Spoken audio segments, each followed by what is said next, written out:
Bismillahirrahmanirrahim. Assalamualaikum warahmatullahi wabarakatuh. Alhamdulillah hari ini kita bisa bertemu kembali, masih di kuliah online Matematika 2. Dan hari ini kita akan melanjutkan pembahasan dari pekan kemarin. Kita mulai. Kemarin kita membicarakan perkalian vektor. Perkalian vektor, di mana kita kemarin membahas sebuah perkalian vektor di mana hasil perkaliannya merupakan skalar, yang kemudian perkalian vektor itu kita sebut sebagai dot product. Kita ulang lagi, dot product yang kemarin kita pelajari adalah sebuah perkalian vektor di mana hasil perkaliannya merupakan suatu nilai atau skalar. Nah, sedangkan yang akan kita pelajari hari ini adalah perkalian vektor, di mana hasil perkaliannya merupakan sebuah vektor. Yang perkalian ini kita sebut sebagai cross product. Kita ulangi lagi bahwa cross product ini adalah sebuah perkalian vektor yang hasil dari perkaliannya bukan merupakan skalar, namun menghasilkan sebuah vektor yang baru. Bagaimana mencarinya dan vektor seperti apa yang dihasilkan dari cross product itu nanti akan kita pelajari hari ini. Baik, kita mulai masuk ke dalam cross product.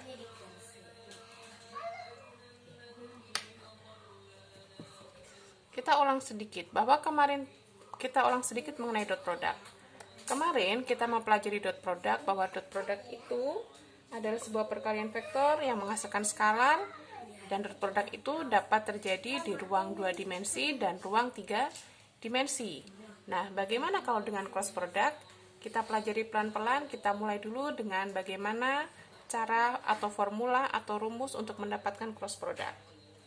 Yang pertama, cross product. Jika saya memiliki sebuah U dengan U berada di ruang 3 dimensi dan komponennya adalah U1, U2, U3. Kemudian saya memiliki V yang juga berada pada ruang 3 dimensi sehingga komponennya adalah V1, V2, dan V3. Maka U cross V itu dapat kita peroleh dengan U2, V2 minus U3. U2 V3 minus U3 V2, U3 V1 minus U1 V3, U1 V2 min U2 V1. Ini adalah komponen yang pertama yang bersesuaian dengan X. Ini adalah komponen kedua yang bersesuaian dengan koordinat Y, dan ini adalah komponen ketiga yang bersesuaian dengan Z. Nah, kalau kita melihat di sini, tentunya ini sesuatu yang sulit dihafalkan, dan saya pikir tidak perlu dihafalkan, karena sebenarnya kita bisa membentuknya dalam bentuk yang lebih sederhana dan lebih mudah dihafalkan. Nah, kalau ini sudah dihafalkan, maka kita bisa mendapatkan bentuk yang lebih mudah, yaitu dalam bentuk determinan, sehingga lebih mudah diingat. Nah, di mana nanti komponen pertama dapat kita peroleh dari determinan U2, U3, V2, V3, komponen kedua adalah minus dari determinan U1, U3, dan V1, V3. Sedangkan yang komponen ketiga atau yang bersesuaian dengan Z itu dapat diperoleh dengan U1, U2, V1, V2. Saya pikir bentuk yang kedua ini lebih mudah kita hafalkan daripada bentuk yang pertama, yaitu dalam bentuk determinan. Sehingga U cross V diperoleh dari komponen pertamanya adalah determinan dari U2, U3, V2, V3. Komponen keduanya adalah minus determinan U1, U3, V1, V3, dan komponen ketiganya adalah determinan dari U1, U2, V1, dan V2.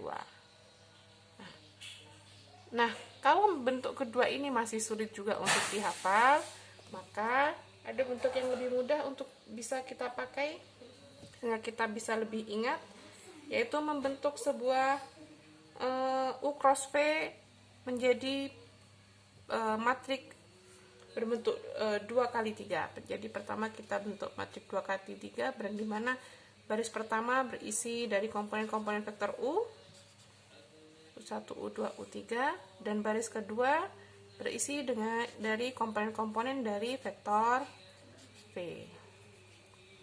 Nah, komponen pertama U cross V dapat kita peroleh dengan cara determinan dan menutup kolom pertama. Kalau kita lihat, maka di sini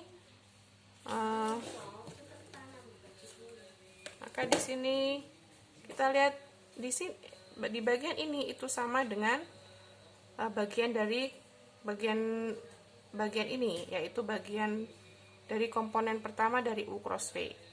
Nah, di bagian kedua kita dapat memperoleh dengan dari minus determinan kita tutup kolom yang kedua. Maka di sini kita menemukan U1, U3, V1, dan V3. Sedangkan bagian komponen yang ketiga kita bisa peroleh dengan determinan dengan kita menutup kolom yang ketiga. Nah, saya pikir kalau bentuk yang ketiga ini lebih mudah dihafalkan.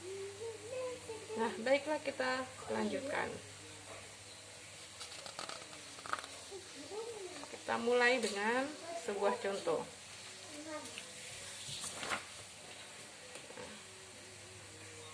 Dapatkan U cross V, di mana U adalah sebuah vektor dengan komponennya adalah 1, 2, min 2, dan V adalah sebuah vektor dengan komponennya adalah 3, 0, 1. Dapatkan U cross V.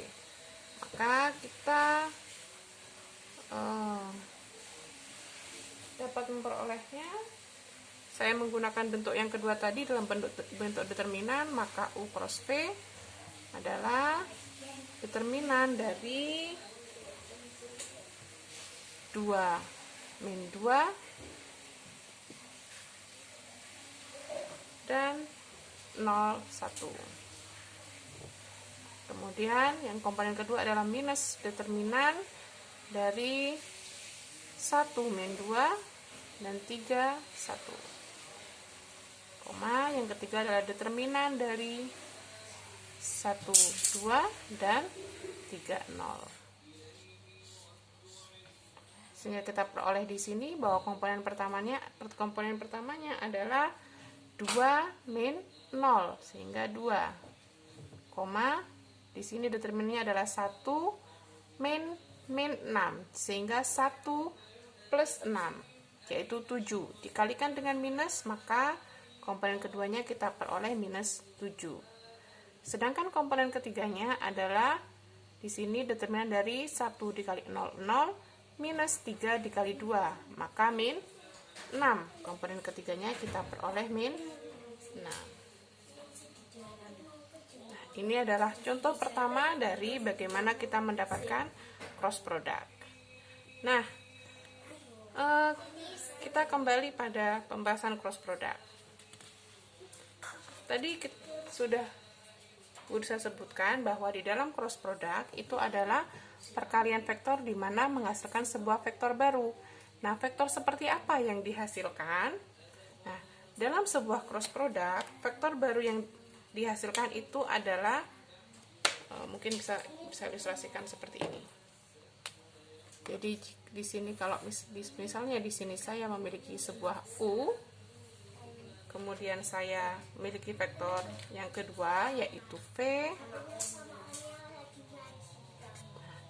Maka bagaimanakah vektor yang dihasilkan dari U cross V?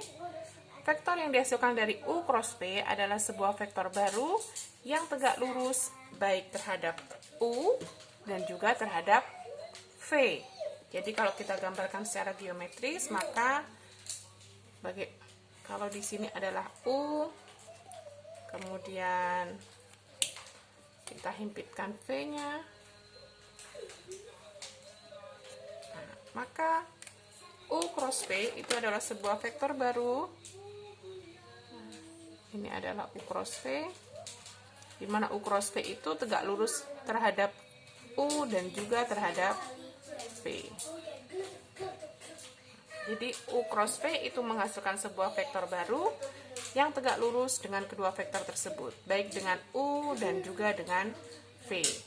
Sehingga dari sini, maka kita akan mendapatkan sebuah kesimpulan bahwa jika ada U dot U cross V, kira-kira apa yang akan dihasilkan? Kita kembali pada pembahasan dot product kemarin, bahwa jika ada dua vektor yang saling ortogonal, maka hasil dot produknya adalah sama dengan 0. Kita tahu bahwa U cross V itu adalah menghasilkan vektor baru yang tegak lurus dengan U dan dengan V. Sehingga U cross V dot U itu akan menghasilkan 0, karena U cross V tegak lurus terhadap U. Hasil yang sama juga akan didapatkan jika U cross V dot U cross V. Tentunya ini juga akan menghasilkan yang sama, yaitu sama dengan 0. Karena kita tahu memang U cross V itu tegak lurus baik terhadap U dan terhadap V. Nah, kita kembali pada contoh yang tadi. Kita kembali pada contoh ini. Tadi kita punya U, di mana U adalah 1,2, min 2, dan V adalah 3,0,1. Kemudian kita dapatkan hasil cross produknya adalah 2, min 7, min 6. Maka kita cek dengan apa yang sudah kita peroleh di sini. Apakah betul U dot U cross V sama dengan 0? Maka sekarang coba kita kalikan. U dot U cross V. Maka U kita tulis kembali supaya tidak bingung. 1,2, min 2 dot 2, min 7, min 6. Akan kita hitung. 1 dikali 2 sama dengan 2, plus 2 min 7 sama dengan min 14, min 2 dikali min 6 sama dengan 12. Maka 2 min 14 plus 12 hasilnya sama dengan 0. Maka terbukti bahwa U dot U cross V sama dengan 0. Hasil yang sama juga akan kita peroleh apabila ini kita terapkan pada V dot U cross V. Maka di sini kita punya 3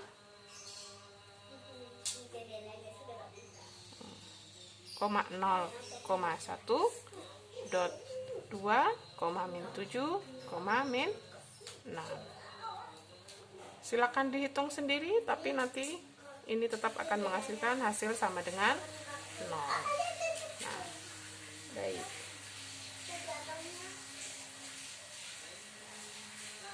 Maka sekarang saya ulangi lagi supaya lebih jelas.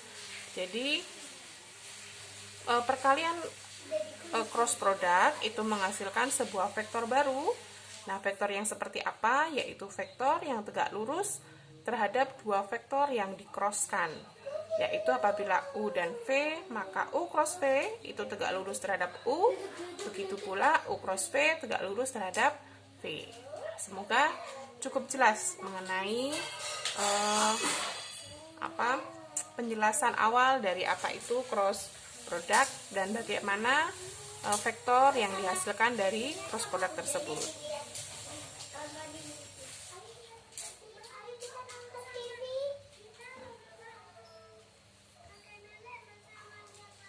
Nah, bisa lanjutkan kembali. Nah, jika mohon maaf, saya harus kembali ke sini. Ya, kita tadi sudah mempelajari bahwa vektor yang dihasilkan adalah vektor yang tegak lurus terhadap dua vektor yang dicrosskan. Dalam hal ini adalah U dan V. Maka dari penjelasan ini kita memperoleh fakta bahwa cross product itu hanya terjadi pada ruang 3 dimensi saja. Berbeda dengan dot product. Kalau dot product itu dapat diterapkan atau terjadi pada ruang 2 dimensi dan 3 dimensi.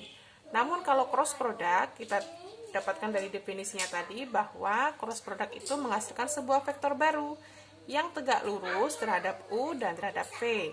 Maka dari sini kita ketahui bahwa cross product itu hanya terjadi di ruang 3 dimensi. Tidak terjadi pada ruang 2 dimensi. Karena kalau ruang 2 dimensi itu hanya berada pada satu bidang yang sama. Tidak memungkinkan menghasilkan sebuah vektor baru yang tegak lurus terhadap dua vektor yang lainnya. Nah, kita lanjutkan pembahasannya. Nah, misal di sini bisa punya ruang sebuah koordinat 3 dimensi. Di sini adalah koordinat untuk X, di sini adalah Y, dan di sini adalah Z. Nah, misal, kemudian saya punya 3 vektor satuan. 3 vektor satuan yang berada pada garis koordinat. Yang pertama adalah vektor satuan yang kita gambarkan dengan warna merah di sini. Saya tebalkan sedikit supaya jelas. Berada pada koordinat X. Nah, karena dia vektor satuan, maka berapakah kira-kira komponen vektornya di sini? Misalnya vektor ini kita namai vektor I. Maka komponen vektor I tentu saja adalah 1,0,0. Kemudian saya punya lagi. Di sini adalah vektor satuan yang berada pada koordinat Y. Kita beri nama vektor C. Maka kita juga tentunya memperoleh bahwa komponen untuk vektor C di sini adalah 0,1,0. Selanjutnya yang terakhir, bisa juga memiliki, kita akan buat sebuah vektor satuan yang berada pada koordinat Z yang kita beri nama vektor K. Dengan mudah kita peroleh komponennya adalah 0,0,1.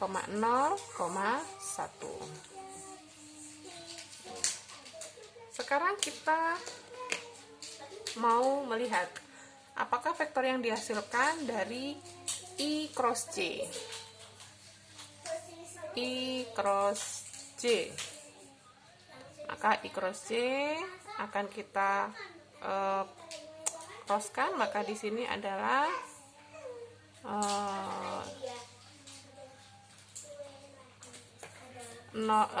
I cross C, sehingga di sini adalah determinan dari 0, 0, kemudian di sini adalah 1, 0, koma minus determinan dari 1, 0,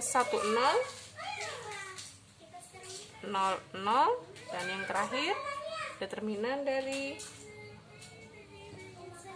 1, 0, dan 0, 0. Sehingga kita peroleh di sini adalah sama dengan 0,0 ya, dan koma. Oh, mohon maaf, di sini keliru ya budi saya. Oh, di sini 1 bukan 0. Di sini 0, 1, mohon maaf. Sehingga yang di sini adalah 1 kali 1 min 0, sehingga di sini sama dengan 1. Kalau kita perhatikan, jadi I cross C menghasilkan sebuah vektor baru yaitu 0,0,1, maka ini sama dengan vektor K. Sehingga I cross C sama dengan K. Kalau kita kembali pada ruang koordinat 3 dimensi ini, memang betul kita lihat bahwa K ini adalah vektor yang tegak lurus terhadap I dan juga terhadap J. Nah, karena semuanya saling tegak lurus. Jadi dengan cara yang sama juga nanti akan kita peroleh. Jika I cross K, maka nanti akan menghasilkan J, dan jika J cross K, maka nanti akan menghasilkan I. Nah, karena memang semuanya I, J, dan K itu adalah 3 vektor yang saling tegak lurus satu sama lain. Nah, I, J, K di sini itu adalah vektor satuan. Kita sebut vektor satuan karena dia memiliki norm atau panjang sama dengan 1. Dan karena I, J, K itu berada pada garis koordinat, maka I, J, K ini disebut sebagai vektor unit standar. Vektor unit standar itu adalah vektor yang memiliki panjang sama dengan 1 dan berada pada garis koordinat. Nah, itu sekilas.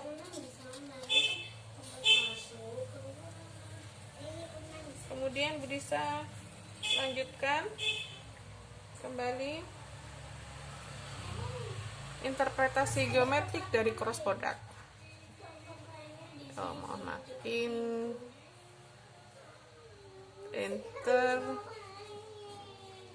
interpretasi geometrik dari cross product.